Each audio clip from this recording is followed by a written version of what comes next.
Hi there. Welcome to another episode of But Seriously the Cancer Podcast. My name is Bert Scholl.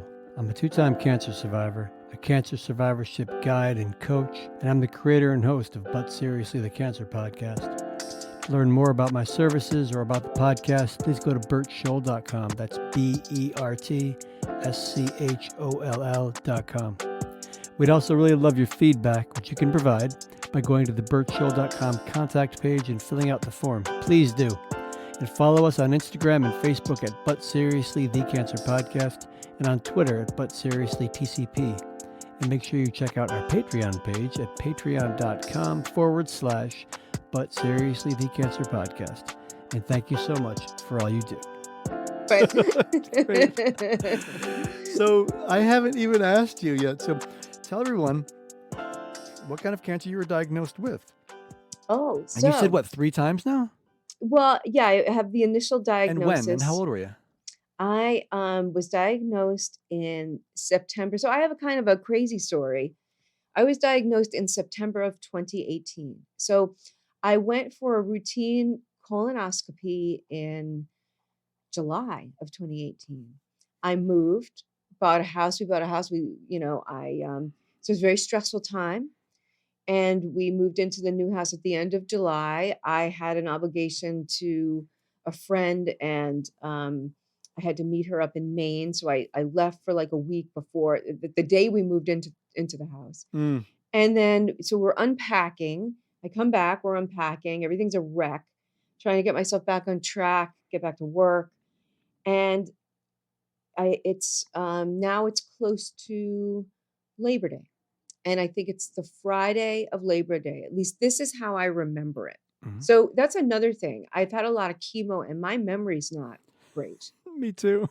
So I'm thinking this is what happened, but it could be that this is the story that I'm now making up and telling others. So, but this is what I recall, maybe not exactly what I remember.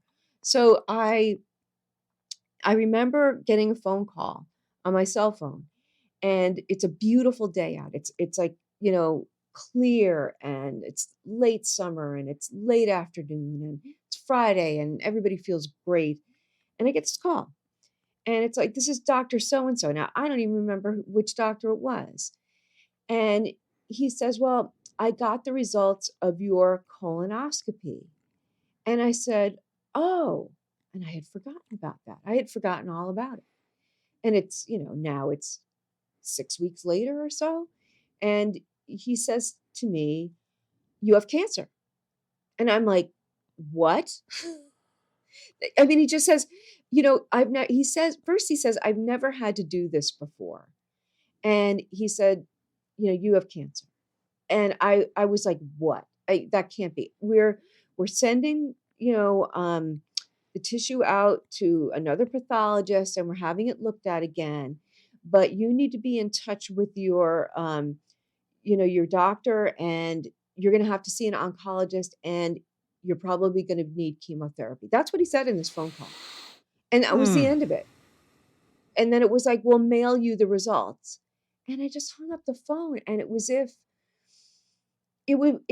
if like, I remember thinking that everything kind of stopped, and I'm standing like, I think I'm in my office. I don't know. I don't remember.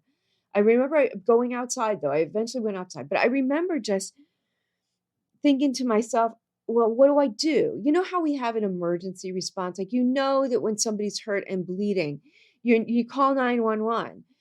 So you get this horrible information, and you don't know what to do with it. You don't know. There's no way to help. So, I just kind of stood around. It felt like I stood around for an hour. It was probably like 15 minutes before I started. So I'm like, oh, I've got to go see Tom. I'll go to his office. And then I called him, but I didn't get a response. So I knew he wasn't in the office. So I'm like, I'm not going to drive there. Okay. I'll call him, and I can't leave a message. Like you just can't think straight. Not at all. And it's one of those times where I think people remember when they heard about 9/11, right? And I feel like for me, learning about having cancer was similar to that feeling. I mean, it was like as if the world was going to end. So here's the bad part. So I I am diagnosed with what's called follicular lymphoma at this point. And follicular lymphoma is very slow growing and it is pervasive. I think it's one of the most common forms of lymphoma. And I call my GP and I say to her, I call the office. I'm like, I need an appointment. Did you get these results? Blah, blah, blah. Oh, Dr. Holland is going to be out for the next 2 weeks. So I can't see a doctor. So I find out I have cancer and I can't see a doctor for 2 weeks. Then I go to the doctor and she's like, oh, it's just follicular lymphoma. We'll go to the oncologist, but we don't really treat that. And I'm like, what? So so in October, so it's not until October that I get to see an oncologist. So I see an oncologist here in the Cape and she says, oh, it's just follicular lymphoma. I know it's not intuitive, but we don't treat that. We watch and wait. And I'm thinking, okay. So I'm watching and waiting. And I'm watching and waiting. And I start to get really sick. I start to have horrible pain. I start to feel a ridge below my breastplate. I can feel a hardness that feels to me like a surfboard. It's hard. And I can feel this hardness and I start to have excruciating pain in my back. I call the oncologist. It's just follicular lymphoma. We watch and wait. I said, I'm not feeling so good. I know that's how you feel. We can make an appointment. You can come in. So I go in. She grabs my hands and she says, it's okay. You're going to be okay. And I said, I don't feel good. No, it's okay. So we watch and wait. And then a couple of weeks later, I note on a Friday night that one of my lymph nodes in my groin, I notice it. By the time Sunday night rolls around, it is doubled in size. I'm like, this is no slow growing cancer. It's doubled. I can see it. It is now visible. So I call the oncologist. We just watch and wait with follicular lymphoma. And I'm getting sicker and sicker. I end up in the emergency room. I go to the emergency room because I am in so much pain. I am starting to have so much pain in both my stomach and abdomen and in my back that I can't eat. I'm losing weight. I'm exhausted and I'm in a lot of pain. And the pain seems to come on at night. And the only way I can relieve the pain is to, have myself wrapped in an electric blanket or take a hot shower or sit on a heating pad. Like I'm in my office and I have 2 heating pads on all the time because I am in so much pain. And I go to the emergency room and they do another scan. So they do like a CAT scan. And I'm right now I'm on a lot of like painkillers. So I'm on Dilaudid while I'm in the emergency room. And the technician comes over, the radiologist comes over to me and he says, I'm looking at your scan. He's like, it says here that you have follicular lymphoma. Is there any possibility that you have another kind of cancer? And I said, not that I know of. And I kind of put it out of my head because I'm all drugged up at this point. Yep. 100%. Right. And then I go home and I kind of forget about it and I'm sick, but I'm sick. And I call my GP again. I go to her and she says to me, I think this is all in your head. All this pain is in your head. I'm going to send you to the pain relief clinic, but honestly, I don't think they can help you. And I don't know how I can help you here. You should have gone to the emergency room. This is really what she said to me. You should have gone to the emergency room if you're in so much pain. So I leave the appointment. I go out to my car and I just cry. I said, I don't understand why nobody gives a crap. I don't understand. So in the meantime, like a year and a half before, my best friend had been diagnosed with multiple myeloma. And we don't live near each other anymore, but we talk to each other quite often, and she comes to visit every now and then. And so I sort of explained to her what's going on. She's like, "That's not right." She said, I'm gonna be over there. I'm gonna be, because she lives on Nantucket and I live on the Cape. So she's an island away. She's like, I'm gonna be on the Cape tomorrow. I'm gonna come by and see you." So she comes by and she sees me, and we take my dog for a walk, and I ask her if she can walk my dog because I just simply can't do it. Now, I could do triathlons. I run marathons. I am a very active person, and here I am unable to walk my dog. And she says to me, "I'm going to find you a doctor." I go, "You're out of this system now. I'm finding you a doctor. I'm going to talk to my team up at Mass General, and we're going to find you a lymphoma specialist because something isn't right." So by this time, it's Thanksgiving, and Amy finds me a doctor, and I call them, but the great American healthcare system as it is, they don't take my insurance. I am on um, Massachusetts had Obamacare before Obamacare, right? So we were the model for Romney Obamacare. So care. Romney Care. So I'm on Romney Care, and Massachusetts General doesn't take it. And so then I'm sick, and now I have to change insurance. So I have to figure out what insurance is going to work. I'm not thinking clearly. So it took me much longer to do this than it should have. I Yeah. called all the wrong people when I should have just called Mass General first, and I would have gotten more information. But so then I have to change my insurance. Now I'm self-employed, so I pay my own insurance. So my insurance doubles. It doubles. And I don't have a choice because I need to go to Mass General. So now I'm paying double and I'm not working as much. So that's stressful. So the stress is kind of compounded. So I make an appointment at Mass General. They can see me as soon as they can, but it ends up not being until December 17th.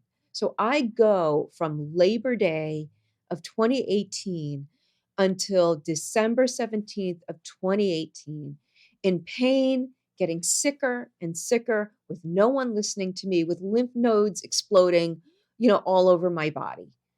And I go in and I see Dr. Barnes, who is like nationally renowned expert in lymphoma. And he says, "I believe you." He's the first medical person who says to me, "I believe you're in pain, and I believe there's something wrong." No one else would say that to me. So I'm relieved. I have cancer, but I'm relieved that I feel like it's under control. Like someone's in charge now and someone's going to take care of me. So he gets me in for a scan right away. But again, it's near the holidays. So there's a little bit of a delay. I have to do all the intake stuff. I need blood work. And we all know when we have cancer, blood work. You're like a pincushion. I'm always getting blood work, which is why I have a port. So anyway, finally, I think it's the day before Christmas, we go back to Dr. Barnes. All of my labs are in, and he sits me down and he says, "Well, good news, your cancer is worse." And he smiles and he says, "Guys, this is lymphoma. If it's aggressive, we can help you." And he said, "There are some really new technologies that are happening. There's really exciting things happening in lymphoma now. But we're going to start you on chemo, and we need to get you in right away. You have to go have another scan." I needed to have another scan. So in between Christmas and New Year's, I had another scan, and then I was admitted to the hospital right after New Year's for 5 days of chemo. They do they find your genetic markers and that sort of thing, and then they fine tune the chemo to you. But I ended up, that was the first of my 6 rounds of the first set of chemo, and it was a horrifying time. It was horrifying, but I was so happy to be at Mass General, and then, I ended up having to go up almost weekly. It's an hour and a half from here, for blood work, and just, I was dehydrated. I often had to go to fusion. I had blood transfusions as well.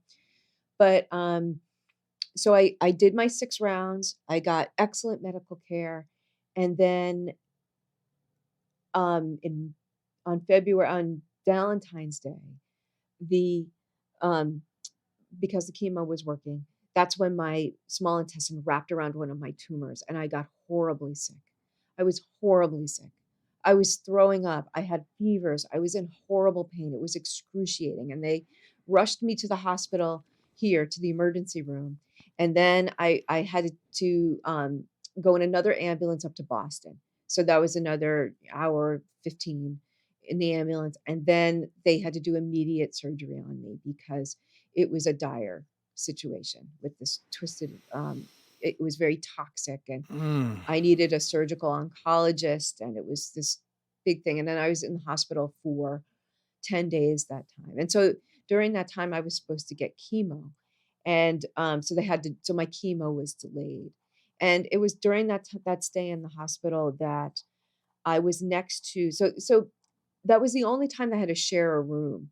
So I'm sharing a room with another person who has cancer, but I don't know, this had never occurred to me, but she had an unusual kind of cancer, one that was treatable.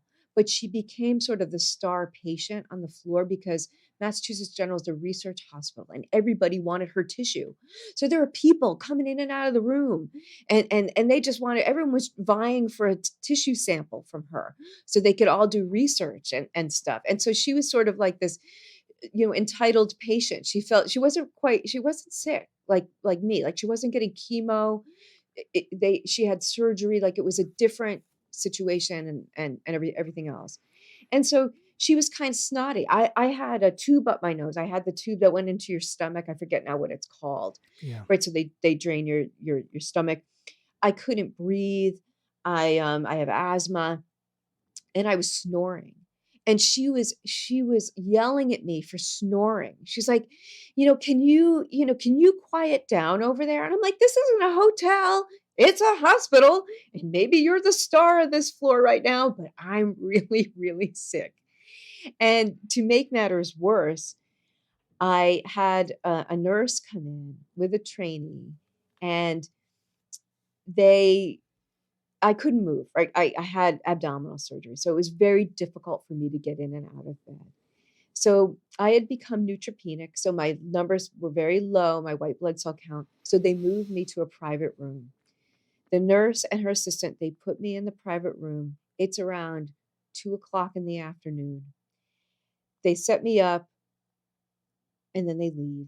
I'm on an IV. I'm on 2 IVs, one for pain and I don't even remember what the other one was. So I'm on 2 IVs. I had actually 3 lines, 2 in one arm and 1 in another. I didn't have the port yet. And they leave me there, and nobody comes in until the shift change at 7 o'clock. And I'm going to say this because I'm not embarrassed any longer, but I couldn't get out of bed, and I just peed all over myself. And it was this, I couldn't reach the button. They had put the button, they hung the button up on the wall behind me. And I was there for that amount of time, and no one came, and they closed the door, and no one came in to check on me. And that was the only bad experience I had, was that particular stay in the hospital. All the rest of them, and it was outside of my regular team. So it wasn't the same team that I normally would get because this was surgery related. So I'm off to a bad start to begin with everything that's happening to me. Off to a bad start? Yeah, so that's No, that off to a yeah, bad start was when your doctor said, "We watch and wait," when you were already in yes. pain. You were beyond off to a bad start. Yeah, so Nobody listening can see me it started just horribly. just my body's contorting and twisting, and my face is dropping. I think it is it's textbook of a person new to medical issues, not knowing how to advocate for herself, being Right. overwhelmed and ignored by the system. Right. On And that's what you learn to do. You learn all you can learn about your situation. So what happened was, I when I finally got to Mass General and I got the new scans, Dr. Barnes had them side by side. We now had like 3 sets of scans from September to December, maybe 4, because I was in the hospital emergency room twice. So I was scanned each time. So I had a bunch of scans. And he's like, from November, he said, November until now, your lymphoma has doubled in size. Your lymph nodes have doubled in size. And he said, I don't agree with the initial pathology report. I disagree. I think what you have is a completely different kind of lymphoma. He said you have and now that I'm talking about it, I can't remember my kind of lymphoma. Can you believe that? So that's what happens when you have chemo, like you just can't remember. Yeah. But I had non-Hodgkin's lymphoma and diffuse large B cell. So that's actually what I had. And so he very gently says to me, we can treat this here. We see this all the time. Would you like me to be your oncologist? And I'm like, sign me up. That's why I'm here. You're listening to me. I want somebody to, be on my side. So that was, like I said, back in December. So after the surgery in February, I had my additional rounds of chemo, and I finished chemo, I think in mid-May, end of May. And then I was scanned in June, and then my lymphoma had come back. I had 2 scans. Okay. So, And yeah. what kind of surgery did you have? Well, that was the abdominal surgery. And what they did was they removed With the intestines. Yeah, they removed like 15 feet of my intestine. Yeah. Because it had become diseased, and it had become infected and wound up in knots in there. Oh, so perhaps blood wasn't getting to the wrapped up intestine. Right. And they actually take your intestine out. They put it on a table during the surgery, and they unravel it. Yeah. And then they can see what's diseased, and they cut the diseased parts out. And then they do what's called resection surgery. So it's major surgery. And so it is. In addition from having like the chemo, you have to recover from the surgery. So it's very hard to walk. It's very painful. It's hard to get in and out of bed.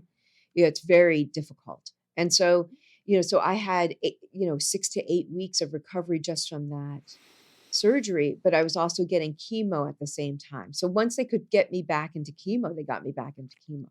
Right. So, so I was off by a few weeks, but when I finally finished in May, and this would be May of 2019, I was scheduled for a scan. I think it's like 30 days later they do the scans, and my lymphoma had returned. So I had to have more chemo. I had to have stronger chemo. Oh, you received chemo, and then it went away. Then you had a scan, and then they saw it came back. Well, it was. Let me clarify that. The chemo worked in certain areas, and it was gone from certain areas. There was a particular mass in my small intestine that was being stubborn and that wouldn't go away. So, and the other lymph nodes were okay, but it was this one area that it just was stubborn. So it was refractory. So it just didn't go away.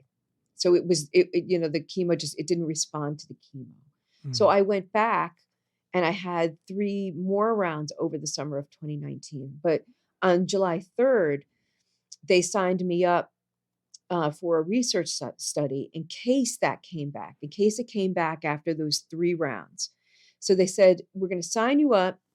It's heads or tails. We don't know which part of the study you're going to end up in. You're either going to get a stem cell transplant if the cancer comes back, or you're going to have the new treatment, which is immunotherapy called CAR T-cell. And we're very excited about that.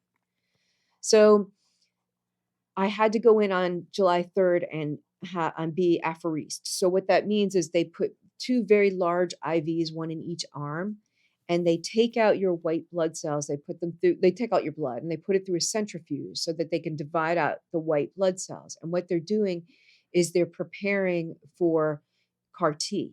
So they need to collect a certain amount of cells. And what they do is re-engineer those cells, and they'll put them back in your body if you end up getting CAR T. Well, as fate would have it, in August, after my last chemo, and now we're coming up on the year of my cancer diagnosis in September, that cancer in my abdomen didn't go away. It was still there. And I ended up in the stem cell transplant part of the research study. So if you know if any of the people that you've spoken to have had stem cell transplants, I don't know if you did. You didn't have to have one to do I it. didn't know, but I've It's spoken to people pretty who have. arduous. Yeah. And you go back and you have the apheresis again. And what they do is, again, you're hooked up to the centrifuge, and they take the blood out, and they're looking for the same kind of cells, but they don't re-engineer them. What happens is they take out your white blood cells, and then they give you super chemo, like it kills everything. And then they put your white cells back in your body. And the idea is now we're starting at a baseline, and your white blood cells should be able to fight whatever's there. So the apheresis for this was 3 days. Normally it takes a day and a half. I was hooked up to those machines for 3 days. It's an outpatient thing. So you're exhausted. And then at the end of the day, they have to give you drugs that make your white cells grow, right? Because they're taking all of them out of you. And those are very painful. So you take the drugs and it makes you sore. It makes your bones sore. It makes you feel just terrible. Everything's sore. It gave me headaches. And so when they finally finished that, I get another scan. And then they're like, okay, we're going to get you in for the stem cell transplant. We're going to get you in, right in the beginning of October. So I went back into the hospital then, and I was there for 3 weeks at least. And this is my funny stem cell story. So by this time I had started the hair project. And so I was doing that, and I had the pictures on my phone, and I was showing everybody the pictures. And so when they come in to do a stem cell transplant, they take your cells and they freeze them. And then there's like 5 or 6 bags. And when it's time, they come back into your room with the bag. So they give you this strong chemo, and the strong chemo, is just wipes everything out. It wipes you out, you're wiped out, and you're very susceptible to any kind of infection at that time. So they come in, and Massachusetts General is a teaching hospital. So, it's like, cool. All the students are there because it's a stem cell transplant, right? So there's like 4 doctors in my room. There's like 8 interns. There's the specialist, the cell specialist, the woman who specializes in just giving the cells back and the reconstituting of the cells. And they come in with this little thing on a cart that's sort of like a freezer. And there's like 25 people in my room. And the chaplain comes in. And the chaplain comes in and he says, I'm here if you would like me to say a few things and bless your cells. That's optional. Obviously, you don't have to do that. But if you feel like, that's something that you want to do, I'm happy to do that for you now. And I'm like, can't hurt. So they take one of the bags of cells, they put it on my lap. Everybody holds hands around my bed. There's all these people. And the chaplain says a prayer and he blesses the cells. And everybody looks at me because some of them have been to stem cell transplants before, and they say, okay, happy birthday. And I'm like, this is what am I, Frosty the Snowman? Oh, this is crazy. I'm like, okay, happy birthday to me. And they hook you up and they start giving you the cells. The cells smell to me like onions and garlic. It's like this weird, and seafood. It had this very crazy smell. And then I started to taste that. I could taste it in my mouth and in the back of my throat. And the cells they're in small bags. They're not big like the IV bags. They're small. And, they're and they inject them. And then, one bag is done, second bag is done. Well, the third bag comes out of the freezer and they defrost it and it cracks. And they have to reconstitute the whole bag. So everyone's a little bit up in arms, like, this doesn't usually happen. It's a little scary, but everything's going to be okay. So my nurse who's been with me this whole week, she comes in and she's essentially got something that looks like a turkey baster, right? She's like, okay, we're going to do this manually and we're going to put the cells through your port. So you're accessed. We're going to take the cells from the bag. It's all sterilized again, and we're going to put them in. And so she takes this turkey baster thing and she puts the cells through my port. And it's the strangest thing. And I'm like, I'm just not going to watch. This is weird. And she finishes that. They get the other bag prepared. The other bag cracks. So she's got to do 2 bags. Now there's even more people who are worried in my room. It's very high stress now, but they don't want to lose a cell because they could barely get enough cells out of me to, that the minimum that was needed, which I think was like 2 million for the stem cell transplant. They barely got that out of me. So they need to get every cell back into me. So she does the 4th bag, with the turkey baster. But I'm cracking jokes. I'm like, I'm kind of out of it at this point. I'm like, do I get any cranberry sauce with that? I'm like, I love the drumstick. I'm like, I don't know. I'm making stupid jokes because I'm in an altered state. Yeah. And so the 5th bag comes out. Hooray! The 5th bag is fine, and they're able to put that on the IV and it goes on. I'm exhausted, so they get the cells back into me. I feel a little bit weird. But I tell them, I'm okay. I just need to go to sleep. So I pass out. And while I'm sleeping, I have this sensation that I wake up and I look over to my right, and next to my hospital bed is a man dressed in medieval garb. He has on a long velvet sort of tunic. He has this roundlet kind of hat with the braid, and he has a prominent nose. He looks like a monk to me. He looks like he's Italian. And so he doesn't say anything to me, but I feel very comforted in his presence.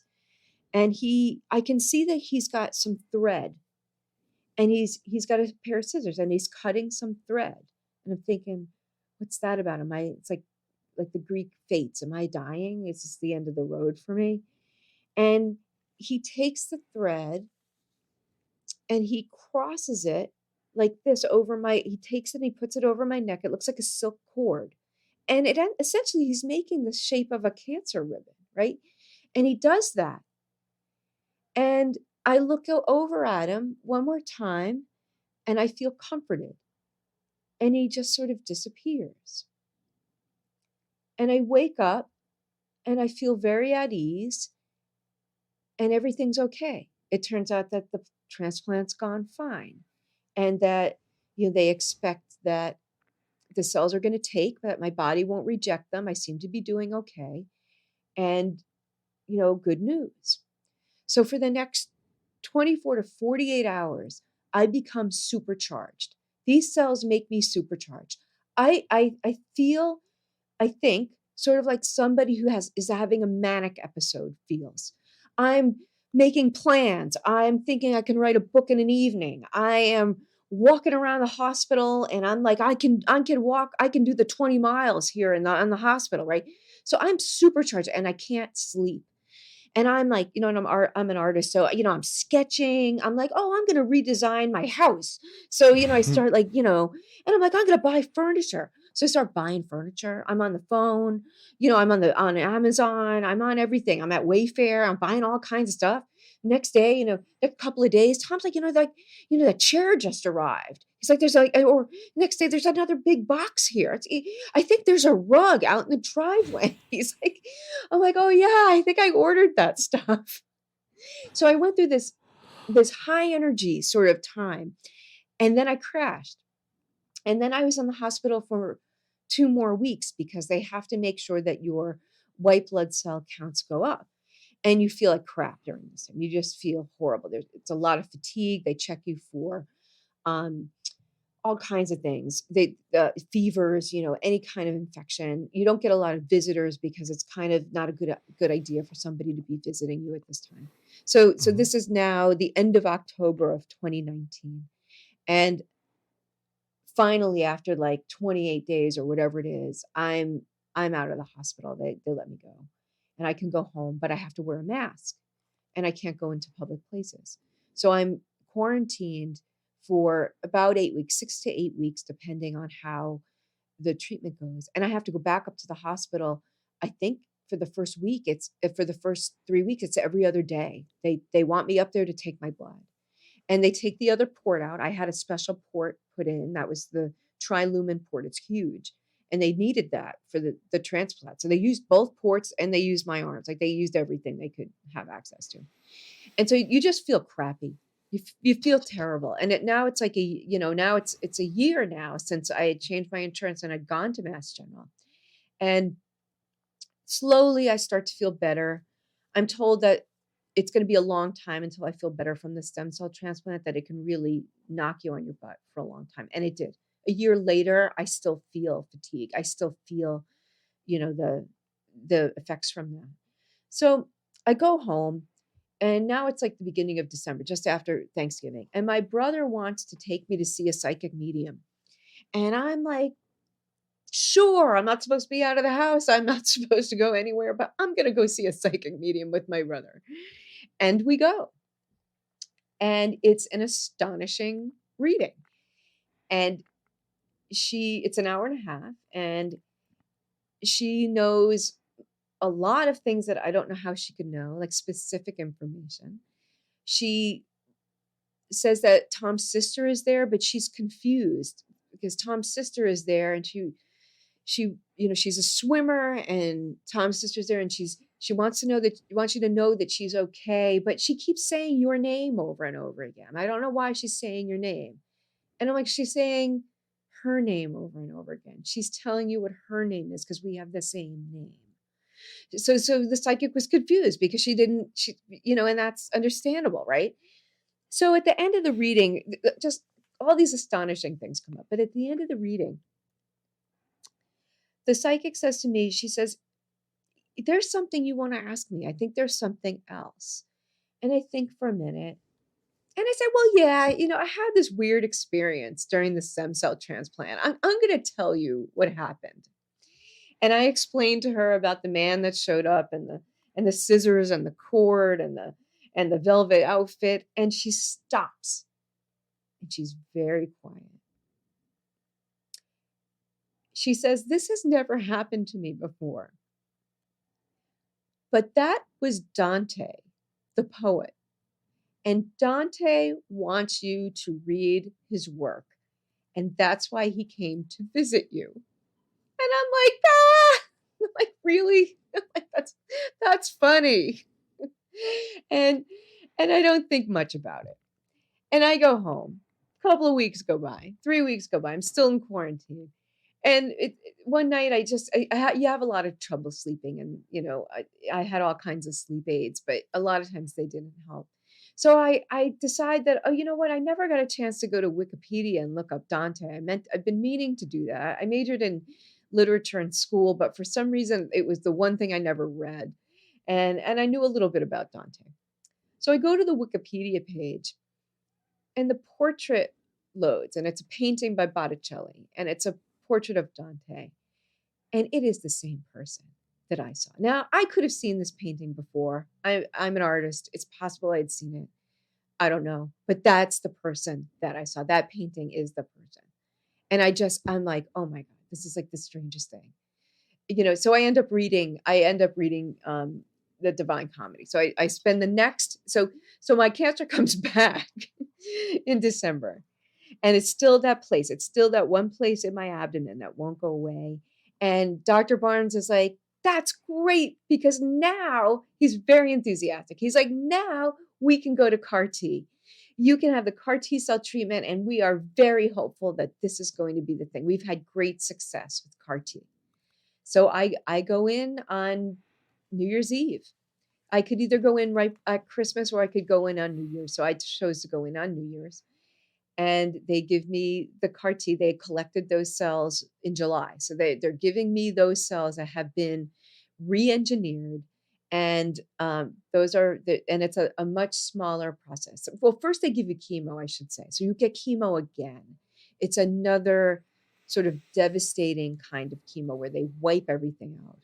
And the last drug in that chemo regimen is something called melphalan. And melphalan was the smallest bag. It should only take a half an hour. It's the smallest bag. They start putting the melphalan in. And I don't know if you felt like this with your drugs, but you just get to a point where you're like, okay, just hook me up. I'm ready to go. Just hook me up. I want it done. So I'm like, yeah, just hook me up. It's the last thing. I'm never going to have chemo again. Because if my cancer comes back, they are not going to give me chemo next time. I'm done. This is it. Melphalan is my last stop on the chemo train.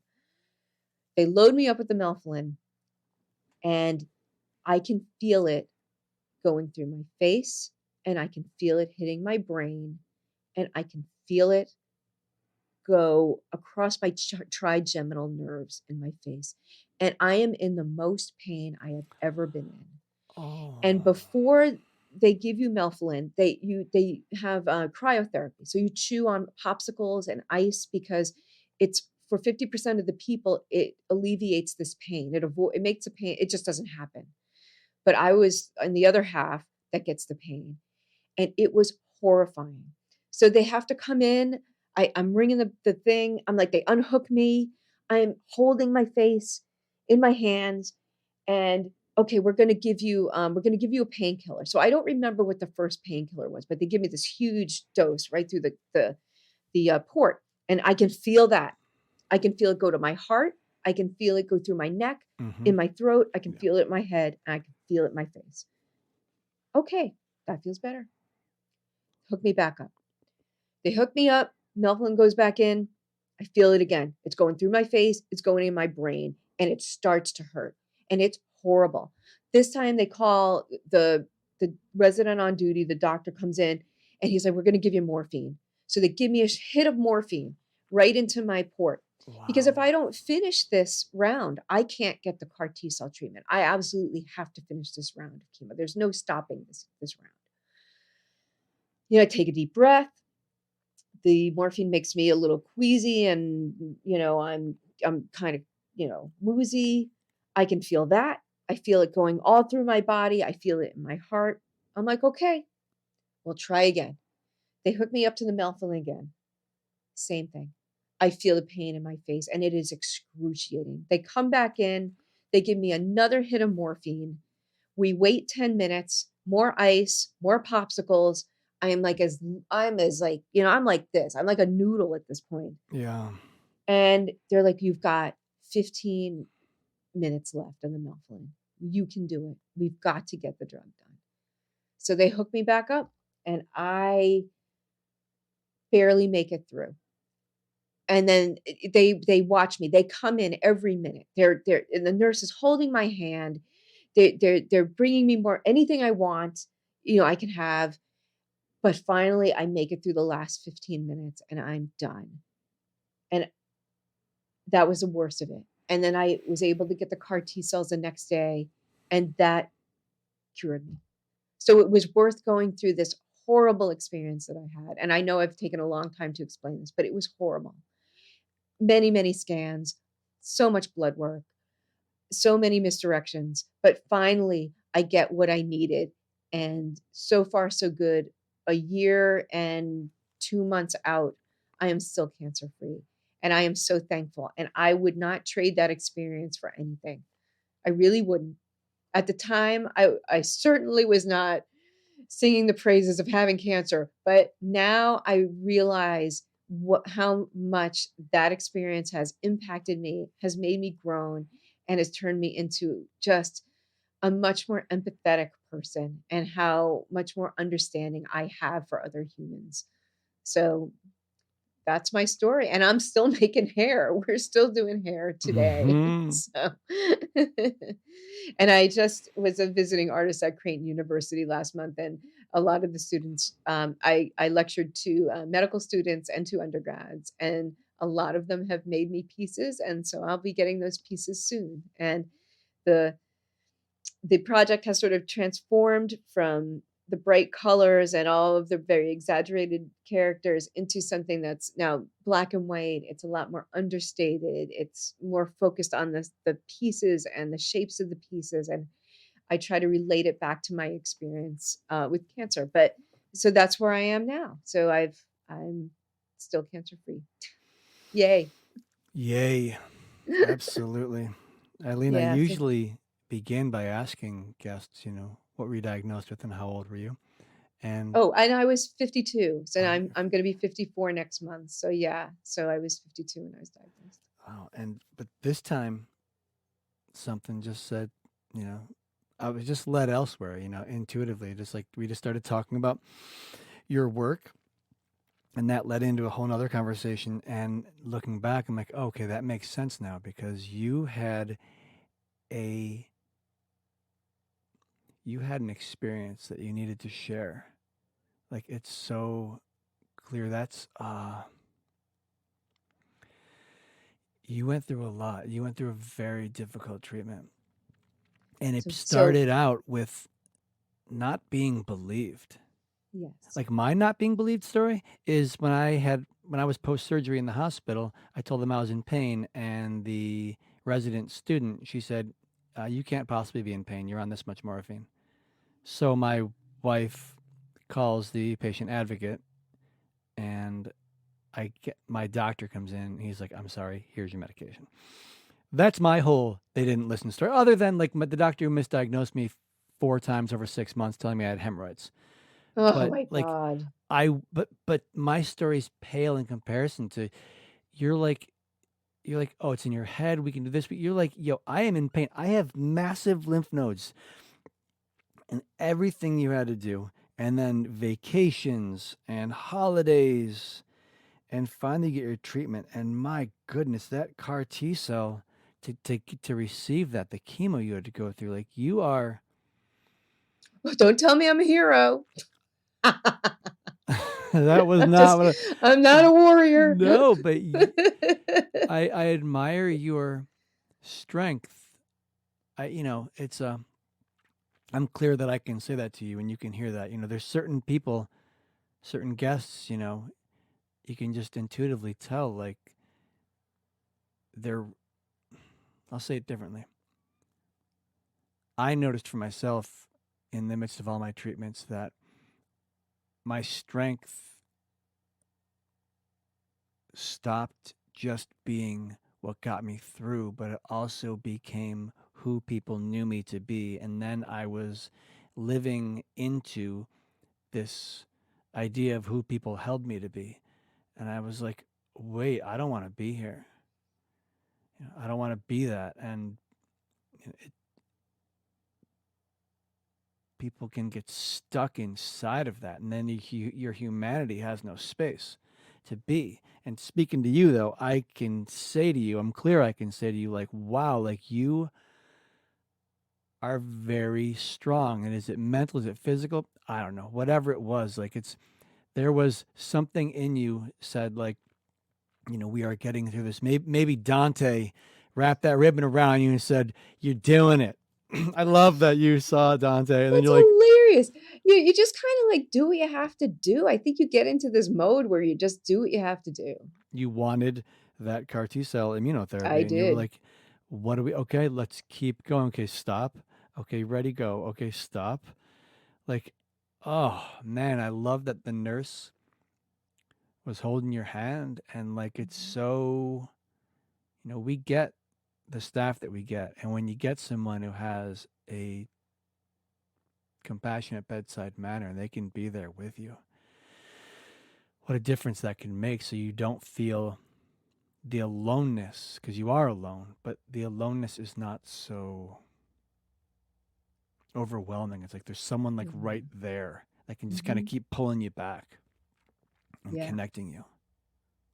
Yeah, it was a challenge, but I think that um I try to always keep my sense of humor about me and you know, I tried to laugh as much as I could.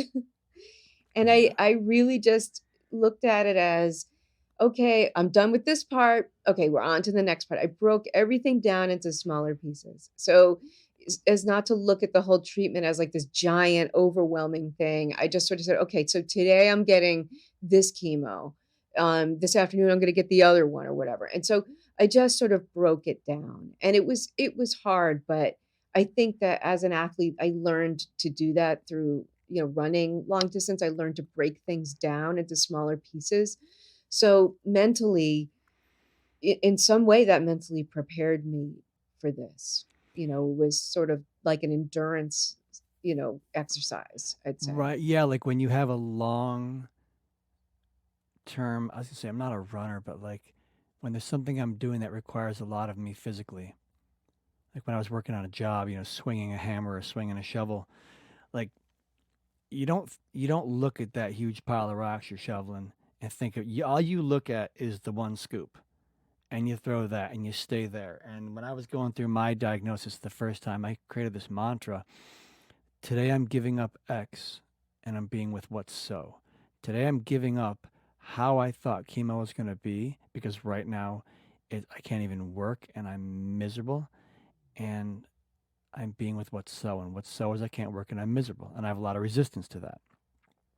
And the only way for me to get through it was to just let it in, and to not and to give up resistance to it. And Hmm. it sounds like you did something very similar where you're just like, I'm I'm going to manage this, and when I'm done managing this, we'll get to the next piece. Because Exactly. And it's acceptance, right? You just have to accept it. I knew that there was no other path but this path. So it wasn't a question of me ever stopping the chemo, because I knew I had to get through it. It was just a matter of, okay, I can do it for 5 more minutes, or I can do anything for 30 seconds, right? Like like if that's all I can be hooked up for right now, then I'll do it for 30 seconds. But, I just kind of broke it down. And I asked them, I'm like, okay, shut it off. It had to be shut off, then it had to be shut off. Like, I'll try again.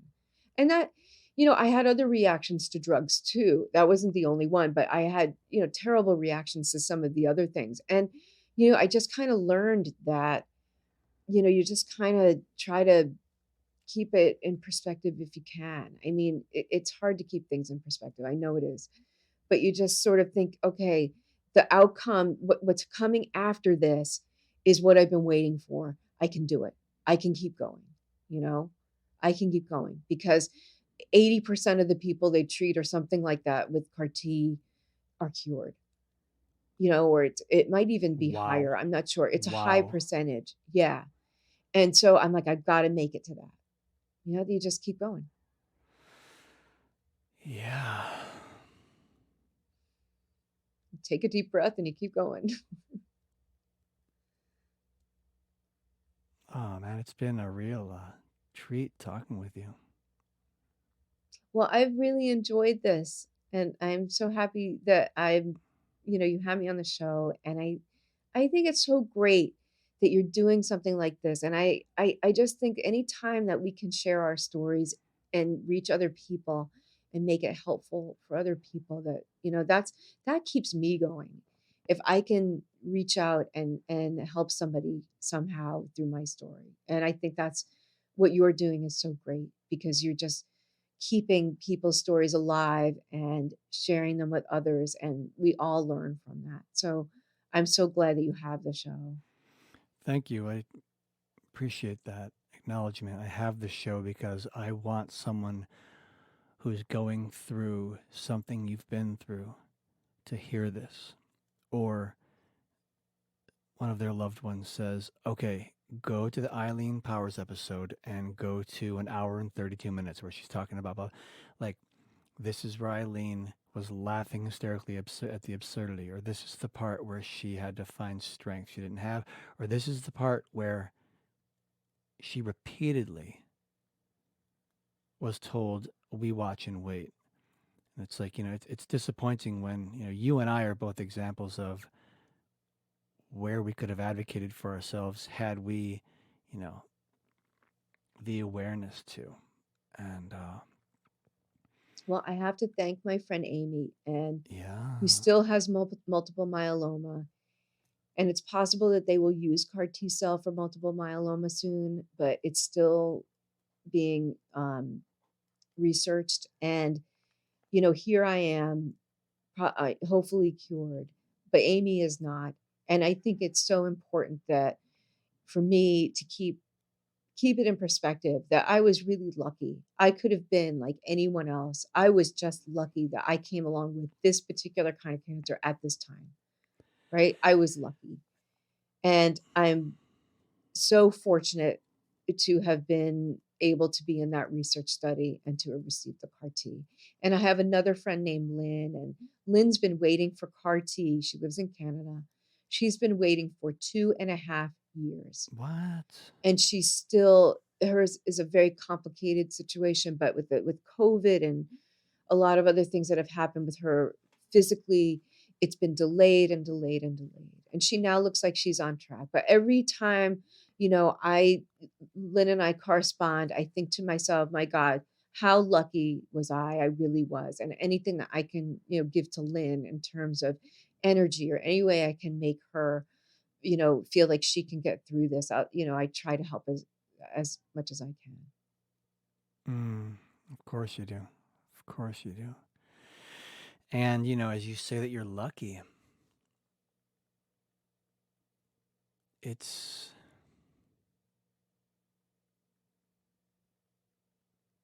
a funny word. It's a funny way to experience life because, yeah, you are lucky and there's still a lot to navigate. It's like, a ship is at sea and there was a hell of a storm and the main mast broke, whatever that's called. And they're having a hell of a time navigating now and they're still way out there and food is low. Like, yeah, they're lucky. and they ain't home yet. And like you are home as far as like, you're cancer free. Amen. Hallelujah. And there's all there is for you to navigate now as far as post treatment and all the seeds that were planted that will now germinate and sprout and grow. And, I think it's realistic to say, yeah, some of those seeds are for me, who I've grown into that I really celebrate. And other seeds were planted that, I'm like, oh, that's a weed. That line of thinking, that's not helping. Okay. Uh, so it's, And I say luck, but again, it's where our language falls short. I think our language, we just don't have a word. Maybe another culture does, but we just don't seem to have a word for that situation. I think luck is not quite the right word, but it's the only one I have. So I hope it doesn't offend anyone. I can't. If anyone has a better word, please let me know. yeah. Someone will probably be offended. I mean, human beings are pretty good at that. Yeah. I had to get over that hurdle when I decided to create this. Mhm. Like, what are people going to think? I'm like, well, I'll tell you what I think. Is that I am committed. I am committed to transforming the cultural conversation about cancer. It's not a death sentence. It's difficult. So many aspects of it are not addressed, not on purpose. We're just trying to stop all the leaks, and sometimes you can't rebuild the wall until you stop the leaks. And we're doing all we can to have treatments work, to keep people alive, to have the most healthy, non-invasive treatments as whatever we can find. And I want that conversation about all of that. It needs to grow. It needs to mature. It's still in its infancy. There's a great book, The Emperor of All Maladies. Yeah, you know the book. Yeah. Mhm. Brilliant. And, it's there could be more chapters added now because like you speak about this, immunotherapy. Like in 2011, when I was getting treatment, I don't believe there was immunotherapy, and if there was, it was some seriously, like specific diagnosed treatments, not mine. I don't. It's incredible what it's incredible how treatment has progressed, and there is a huge gap between the conversations people like you and I have and the cultural conversation about cancer. Yes. Amen. Yes, sir. So, thank you. You are an incredibly generous person in how you share your experience. And again, I love your feed. I love your artwork and you putting yourself on the other side of the lens. And Yeah, I fell in love with you as soon as I saw your feed. I'm like, this is fantastic. Oh my goodness, I would have never thought of this. And it's so valuable. And I see the comments and people just love what you're doing. And I hope that this podcast, in addition to forwarding the conversation, I hope this podcast will also bring your work to many, many more people. I hope so. I hope that one day that people will see the work and they will make hair for their friends. Like, and I photograph them. I'm hoping that someday this could be something that people do for others and I don't have to be involved. That I'm just a catalyst for someone else's creative expression and expressive activity. That would make me so happy. So it sounds like you're saying, yeah, you see this, you like it, steal it, use it, fulfill yourself, be creative. Yes. Yep. Aw, you're the best. Thank you so much, Eileen. It's great to meet you. Great to Oh, talk thank with you. you. It's great to talk to you. Thanks so much. And thanks for the show. You're welcome. Okay, bye-bye. Thank you so much for tuning in. I truly hope this podcast was of value to you. Please subscribe and let your friends and family know they can find But Seriously, the Cancer Podcast, anywhere podcasts are made available. To learn more about my cancer survivorship coaching, please go to bertscholl.com. That's BERTSCHOLL.com. If you'd like to support But Seriously, the Cancer Podcast, please go to our Patreon page at patreon.com. That's patreon.com/But Seriously, the Cancer Podcast. And thank you so much for all you do. See you all in the next episode, and thank you so much for listening. The intro and outro music you hear is the creation of Saint Kid. You can find him on social media as The Saint Kid. The purpose of this podcast is to provide a platform for individuals to discuss personal experiences with a medical diagnosis. The host and guests are not medical professionals, and the podcast is not intended to provide medical advice or psychological therapy. Whenever there is a concern about mental or physical health, please consult a qualified medical professional.